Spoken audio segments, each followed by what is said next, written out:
In this lesson, we're going to be looking at the Sine Law, and specifically the ambiguous case in the Sine Law. And we're going to jump right into it. So while this may seem obvious, a triangle can only be formed if the sides are the correct length to connect to each other at a point. So in this case, C is the correct length, A is the correct length, and B has the length that will join the 2 points together. So triangle forms here because side A is long enough to connect to side B. In this case, we don't get a triangle because side A, right here, this is my side A, that right there is not long enough to connect to side B, so we don't have a triangle. In this section, we will examine a case where, given certain measurements, okay, not side B, but given a certain side, right, this side could be long enough to connect into two different places along this B. And if it's connecting to two possible places along B, that means it's making two possible answers for a triangle, an acute or an obtuse triangle. This only occurs when you're given two sides and a not-contained angle, or non-contained angle. So that's side, side, and the non-contained angle. So here are my various cases. If I consider a triangle ABC, and given sides A and C and the acute angle A, so side, side, angle. Okay. Opposite side, side, and the angle. Determine how many possible triangles could exist, if any, and the conditions that produce this result. So in this case, how many triangles exist? Well, I've got that one triangle there, right? So I've got one possible triangle, and I know that it is a right angled triangle. And what are the conditions that make this triangle possible? Well, with our knowledge of trigonometry, we know that A is the correct length to connect to B, and A is equal to C sine A.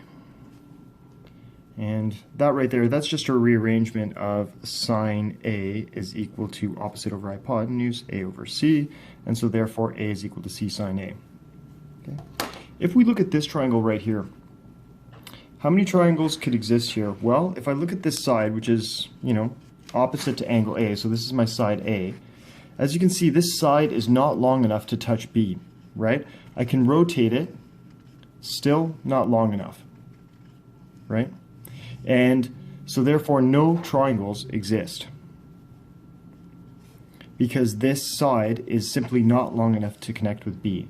And what's the condition that this happens, in which this happens? Well, A has to be less than this length right here. If A is less than this length, it's not going to connect to this point. So A is less than C times sine A. Over here, how many triangles can exist here? Well, let's take a look.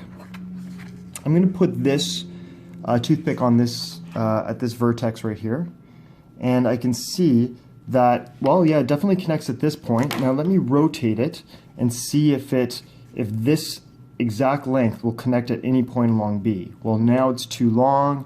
Now it's too long. Too long. Too long. And look. Well, it's longer than C. So if it's longer than C, it looks like it can only connect with B right here. Okay, so it can only form a triangle in one position, right? And if I extend it here, right, then we would, we'd have to draw a longer B. But they can only have one possible place where it connects. So how many triangles exist here? Well, only one. And as we saw, that's the case if this side A, let's swing it all the way back over here, if this side A is longer, as we can see here, than C, then there's only one point of connection. So we would say A greater than C. Okay, so if A is greater than C, and then as we can see right here, we have an obtuse angled triangle.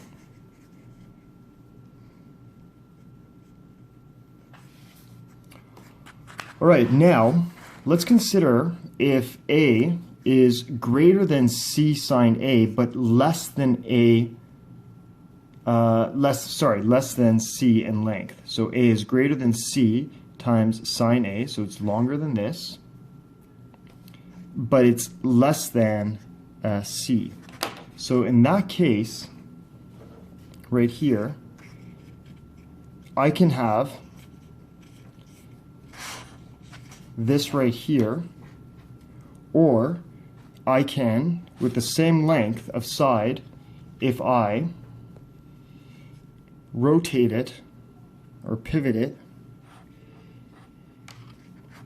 if I extend B, it could connect there as well, right? As we can see, by extending it, it can connect. So it can connect in this place, or if I rotate it, look, it could also connect here as well. I could have two possible triangles.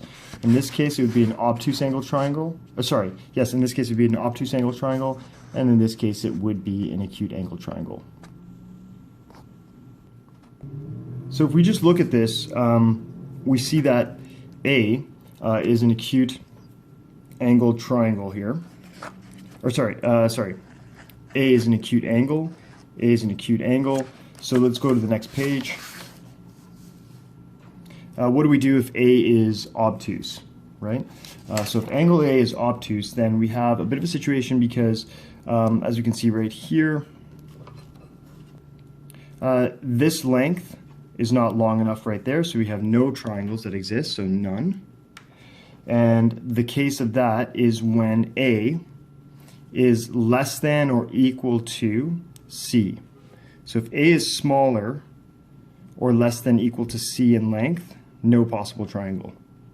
So A is less than or equal to C in length, we get no possible triangle that forms here, right? Because if we swing this up, no triangle, no triangle. Okay. Let's look at this one over here. How many triangles exist? Well, we can only have one, and that's because if we have A right here, okay, and we swing it up right here, it can't connect with B, and if we go further down as well, can't connect, right? So again, if A is greater than C, even in an obtuse angle for A, we still can't get a triangle forming. So, in the ambiguous case, two possible triangles can form with the exact same side length of A, right? And this was the case where we had A possibly connecting here, and then A possibly connecting here, right? So A and A, these have the same length, so that means that this and this side have the same length. So what triangle, what type of triangle is this one right here? Well, if these two sides have the same length, then it's an isosceles triangle, right? And we have two possible triangles here. We have this acute angled triangle, which I'm going to outline in blue.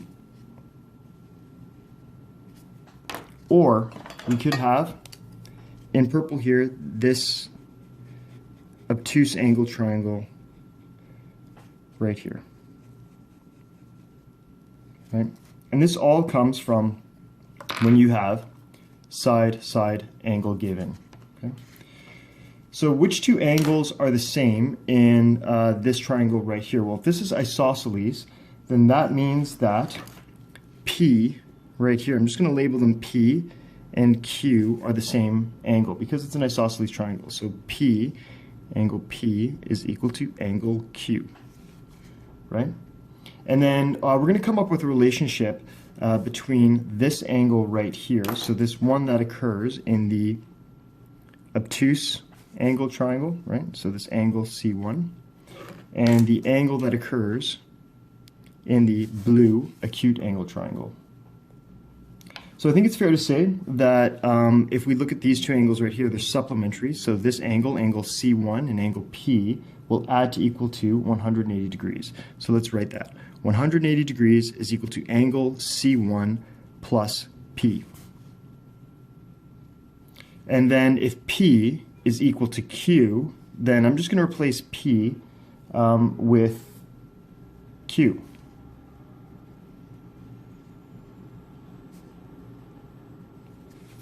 Okay, but Q is also equal to angle C2. So therefore, instead of writing Q, I'm just going to write angle C2. So 180 degrees is equal to angle C1 plus angle C2. right? And so what is the relationship between angle C1, so the angle in the acute angle triangle, sorry, the angle in the obtuse angle triangle, and the angle in the acute angle triangle? Well, they're both, they both add to equal 180 degrees. So angle C1 and angle C2 are what we would call supplementary.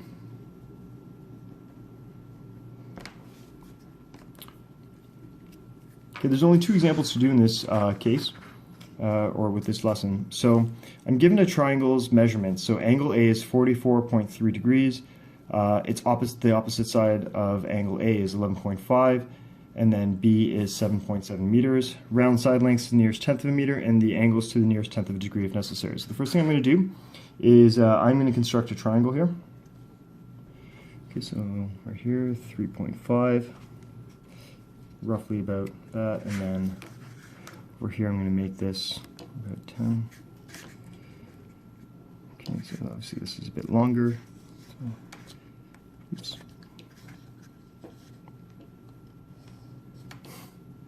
Okay, connecting them.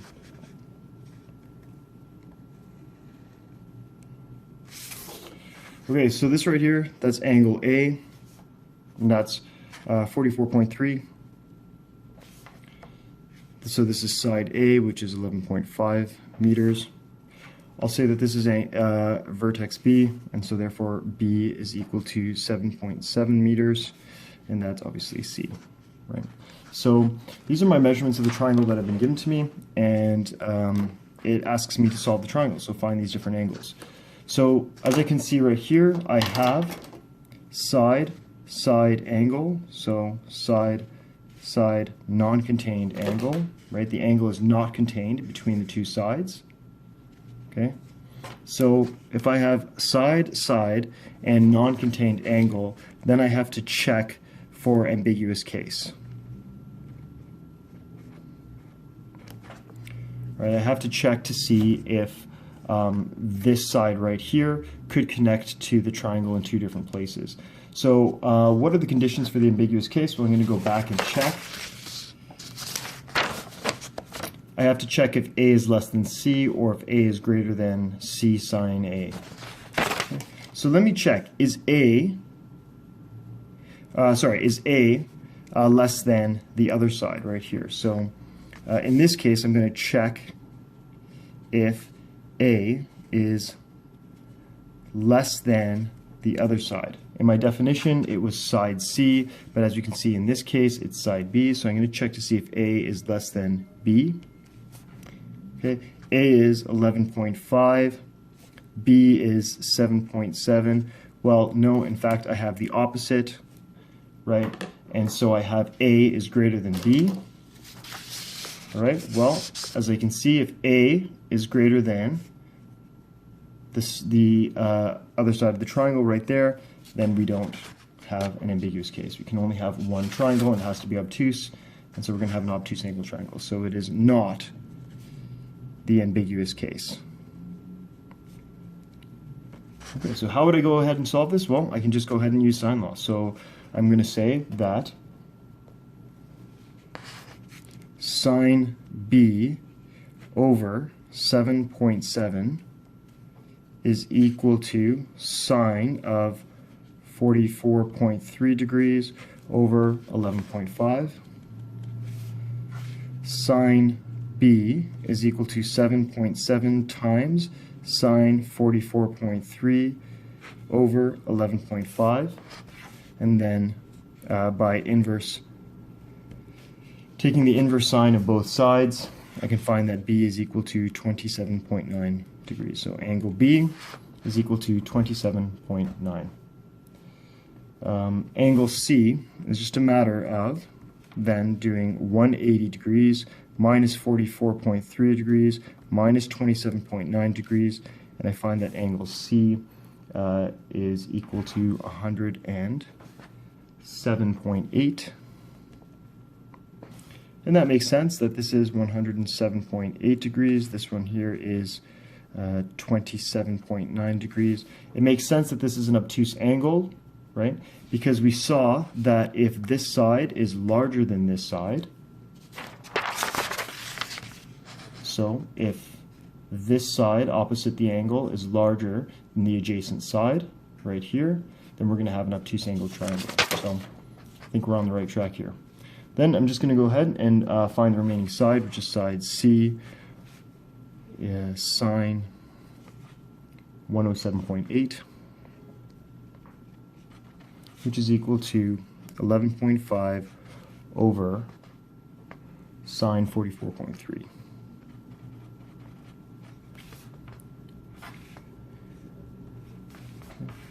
And so therefore, side C is approximately equal to 15.7 meters. So then this is 15.7 meters, and I've solved my triangle. So just to recap, we drew our triangle, we put in the measurements, which were 44.3, 7.7, and 11.5, and as we saw, we had side, non-contained angle, so I had to check to see if this was in the ambiguous case. So the opposite side of the angle given was larger than this adjacent side right here, so that means it's not the ambiguous case. Okay? If it was less than the adjacent side right here, then we'll have to check further to see if it is ambiguous case. So this takes us to the next example. Solve triangle ABC. Angle A is 35 degrees. The side opposite is 10.2 centimeters, and the side adjacent is 15.1 centimeters. So I'm going to go ahead and draw that triangle. Okay, so I've drawn a triangle here. This is my angle A, and that's 35 degrees. Side opposite is little a, that's 10.2 centimeters. And this is B, so this is 15.1 centimeters.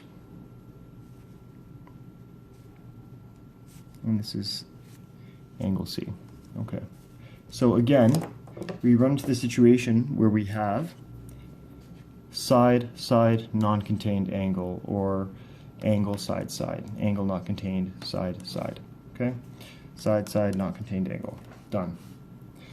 All right, so if I have SSA,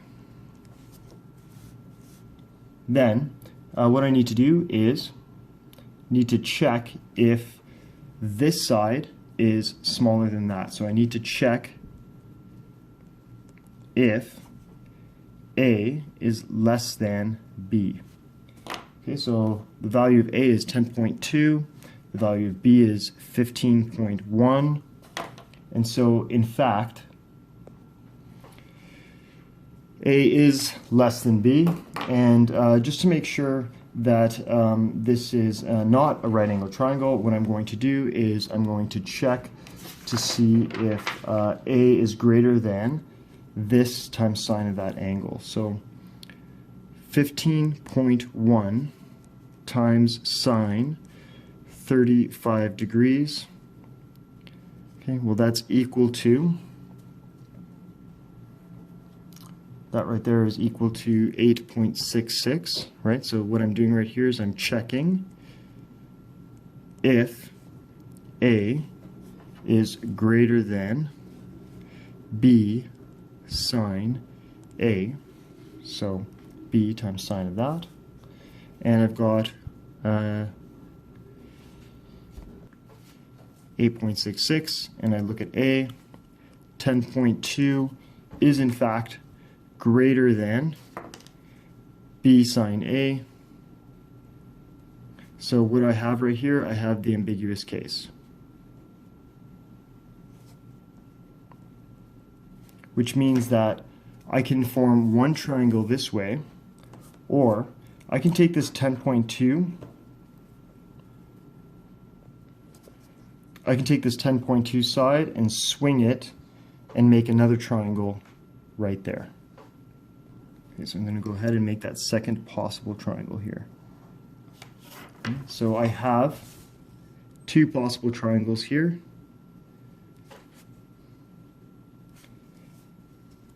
Okay, this one and this one right here. So what I'm going to do is I'm going to do this larger triangle first. Okay.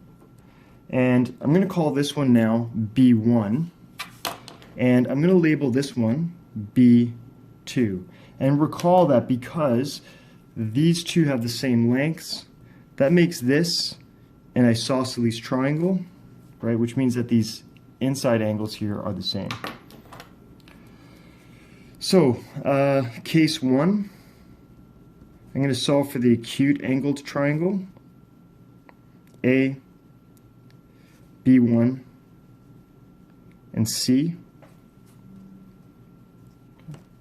So, sine B1 over its opposite, 15.1, is equal to sine 35 over its opposite, 10.2.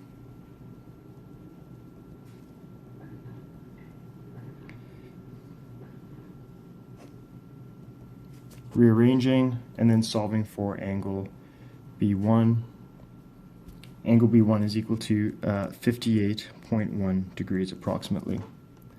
Right? So now that I have angle B1, what I'm going to do is I'm going to solve for this larger angle right here, which is angle C1.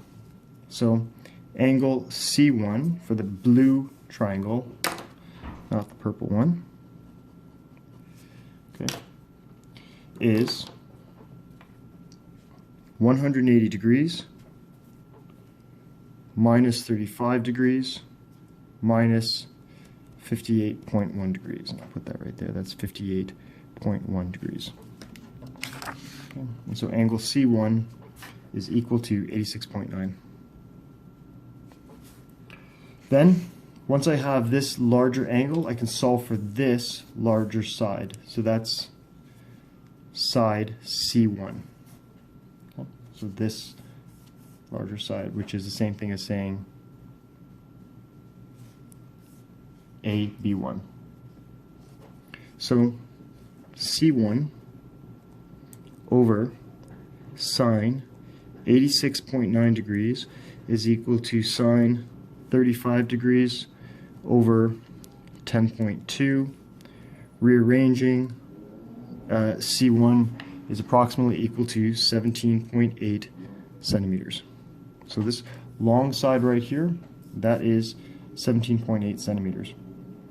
And let me just double check. It's supposed to be an acute angle triangle, 86.9, 58.1, 35 degrees. Looks good to me. So now let's look at case 2. And that was this possible triangle over here when we took this side and then we connected it over here.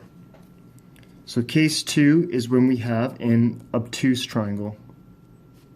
Triangle A, C, and then B2. So we go to this vertex and come down. That means I'm going to have right here a different angle, and I'm going to call that C2.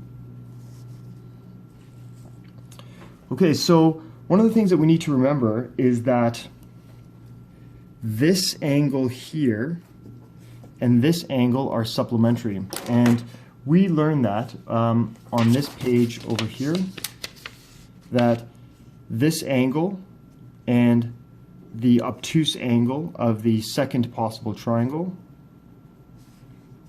are supplementary. So the relationship between this angle and this angle is that they add to 180 degrees. So then it would stand to reason that 180 degrees is equal to